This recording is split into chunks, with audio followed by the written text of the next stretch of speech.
Y hablando de aplazos y esta modificación que se prevé en el tema de las notas para los chicos en el colegio, la tenemos a Silvia Almazán, secretaria de Cultura y Educación de SUTEBA, Sindicato Unificado de Trabajadores de la Educación de Buenos Aires.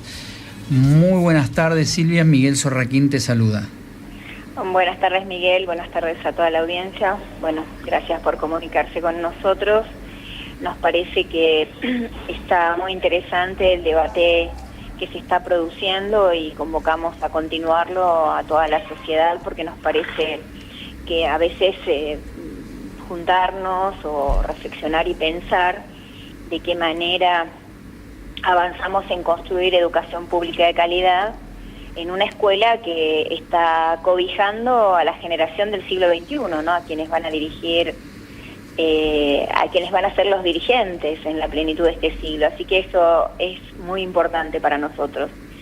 Pensamos que tal vez no hubiese sido, desde la perspectiva nuestra, el comienzo de ese debate por la calificación, porque en realidad antes que la calificación e incluso instalar que no hay aprobados y desaprobados en la provincia de Buenos Aires es desacertado, es decir, no es que vuelven los desaprobados. En todo caso vuelve una calificación numérica y se cambia a una calificación conceptual nuevamente, que a lo largo de nuestra historia, cada uno recordará, se han modificado varias veces. El tema es que si eso sustancialmente resuelve y modifica lo que pasa o acontece si en el aula, si va a fortalecer las propuestas de enseñanza de los docentes, si va a acompañar con mejores estrategias las trayectorias escolares. Nosotros creemos que hay otras cuestiones que discutir antes que esa. No es la centralidad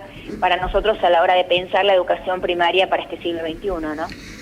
¿Cómo qué sería primario a discutir antes que esto, por ejemplo? Para nosotros podríamos discutir, por ejemplo, la organización de las escuelas, los agrupamientos, cómo están constituidos, el cumplimiento de la cantidad de alumnos por curso, que es un criterio central a la hora de pensar el trabajo de un docente y un grupo de alumnos. En Provincia de Buenos Aires tenemos algunas escuelas que tienen 40 alumnos en espacios muy pequeños, y eso complejiza, digamos, u obstaculiza la posibilidad del trabajo, digamos, el mejor aprovechamiento de cada uno de los días de trabajo en la escuela. También tenemos escuelas con 2 horas de clase y tenemos escuelas con 6 horas, o sea, las de jornada extendida. Entonces hay horarios o jornadas laborales diferenciadas para distintos grupos de alumnos. Entonces eso también está incidiendo la posibilidad de avanzar sobre una jornada extendida, de universalizarla en el nivel primario sería muy importante. La presencia de otras políticas y programas socioeducativos que articulen o integren los proyectos institucionales, la formación de los docentes, que hubiese cómo está conformada la jornada laboral docente, son todas horas frente a alumnos, y hay horas institucionales para la posibilidad de un trabajo colectivo, para reflexionar sobre lo que se trabajó, para buscar nuevos marcos teóricos y estrategias didácticas para modificar, mejorando lo que se trabajó el día anterior. De qué manera esto se viene produciendo, digamos. Algunas de estas cuestiones, qué conocimientos tenemos que poner a circular hoy en la escuela primaria, ¿no? Donde coexisten la tiza y el pizarrón, pero ya están presentes la netbook y los libros, es decir, que caminamos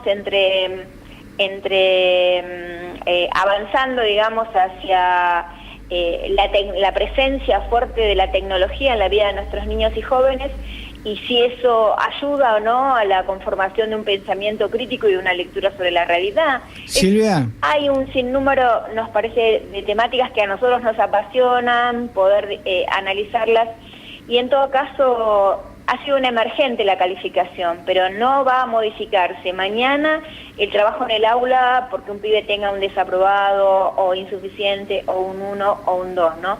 Nos parece que fue más marketinero, como decir, bueno, a partir de ahora las cosas modifican, en realidad hay unas otras decisiones políticas que las preceden, que son muy importantes también. Silvia, soy Eduardo Solari, que te estoy saludando. ¿Cómo te va? ¿Qué tal, Eduardo? Bueno, lo primero que rescato es los términos en los que planteas el debate, que es justamente de debate, donde vos de alguna forma hablás de las distintas posiciones y las distintas ideas, o sea que están abiertos al debate y a considerar las ideas de los otros. Eso me parece muy positivo, por un lado. Y en cuanto a mi pregunta, es justamente, además de todos estos temas que vos mencionaste, que sin duda son todos importantes, ¿cómo ves vos el tema de la calificación? Porque desde el prejuicio que por ahí uno tiene por falta de información, se da, por un lado, la necesidad de contención, que es cierta, la necesidad de que el chico no esté en la calle, que es cierta, y por otro lado, uno supone que el que hace mejor las cosas tiene que valorar su esfuerzo de alguna manera, que en la vida no todo es triunfo, sino fracaso, y que uno tiene que saber metabolizarlos también. Y por otro lado, respecto a los contenidos, uno esperaría que el que llega a una posición de profesional o a ingresar en una universidad esté debidamente preparado. Ese recorrido es así y hay un sistema educativo para garantizarlo, un sistema educativo que incluso si tomamos la ley de educación plantea un tramo de la obligatoriedad donde el Estado provincial, los gobiernos, las políticas, el financiamiento tienen que poner una mirada específica.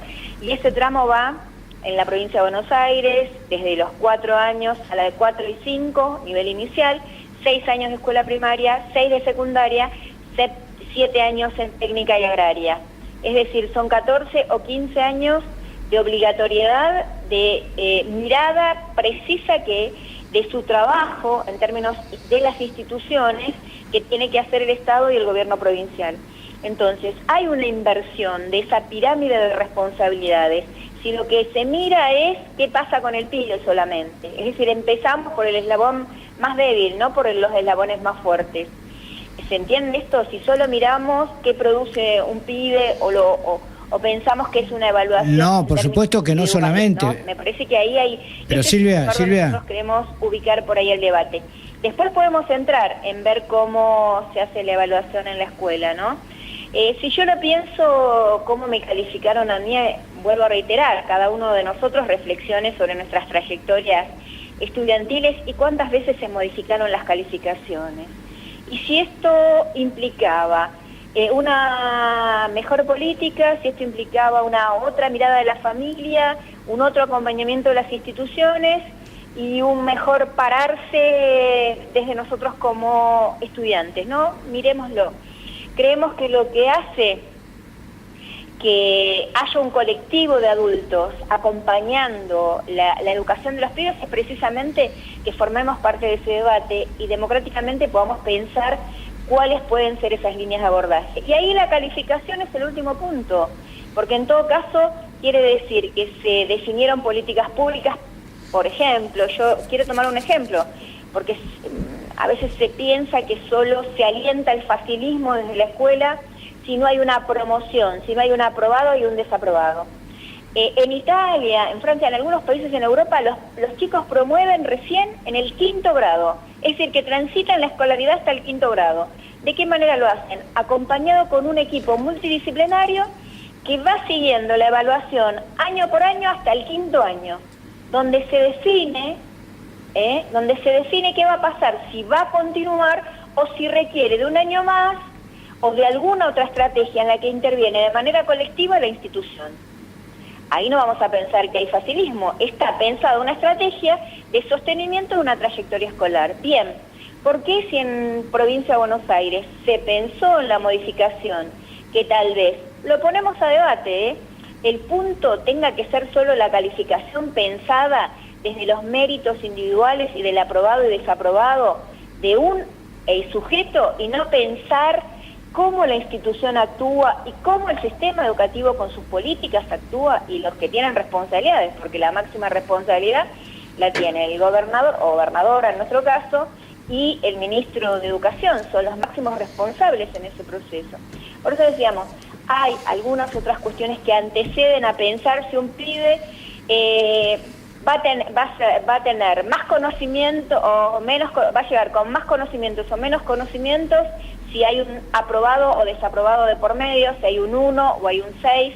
Creemos que eso tal vez incluso como un debate más específico, pero creemos que los otros no tienen que ser invisibilizados por esto, ¿no? Porque pensar que si un pibe tiene un 1, somos más exigentes, y si solo dice tenés que continuar esforzándote porque debes aprender tales o cuales conocimientos, es menos indicativo para el pibe de qué cosas tiene que hacer en la escuela. Sin lugar a dudas, el sistema de poner puntos es un sistema que viene de hace ya mucho tiempo, y la realidad social que tienen las escuelas ahora, con los niveles de pobreza y necesidades que tienen la gente, es otra. Y hay que ver por qué alguien tiene una nota determinada en el contexto en donde le toca aprender y qué posibilidades tiene. Es realmente muy complejo del debate que hay que tener, y incluso nosotros, si comparamos, digamos, los datos, por ejemplo, de repitencia en escuelas públicas y privadas, en las escuelas públicas hay 2.75 y en las escuelas privadas 0.75.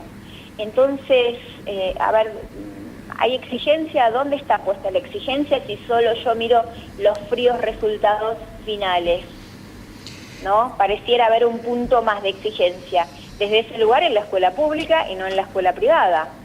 Y tal vez desde la consideración social está al revés, es más exigente la escuela privada que la escuela pública. Ese dato, ¿qué nos dice a nosotros? ¿Qué podemos pensar? ¿De qué manera interviene en términos provinciales la conducción del sistema educativo? Para tomar ese dato y decir, bueno, a ver, ¿qué trabajamos? ¿Este año qué hacemos? Formación docente y jornadas institucionales con los docentes del primer ciclo de la escuela primaria, el primero, el segundo y el tercer grado, o no, hay que trabajar cuarto, quinto y sexto y los acompañamos organizando jornadas en las instituciones, articulando. ¿Se entiende? Sí. Digo, estas cuestiones son las que nosotros queremos abordar, porque son las que realmente constituyen la trama de la cual después es consecuencia que un pibe esté aprobado o desaprobado, porque no es el individuo, él está en la escuela, hay un colectivo institucional, está en un sistema educativo, hay un colectivo de una institución que se conforma para garantizar que él aprenda, porque si no, no estaría en la escuela. Está claro. Está en la escuela y cambia su condición ahí. Hay muchos responsables interviniendo de que aprenda. Por eso decimos no poner solo en el lugar de lo que un pibe puede o no puede, porque a veces eso está muy asociado, como bien vos decías, al origen de cuna, y eso es lo que nosotros queremos que se provoque una ruptura, ¿no? El origen de cuna no puede ser determinante en relación a la escolarización. Para eso está el Estado, la política pública.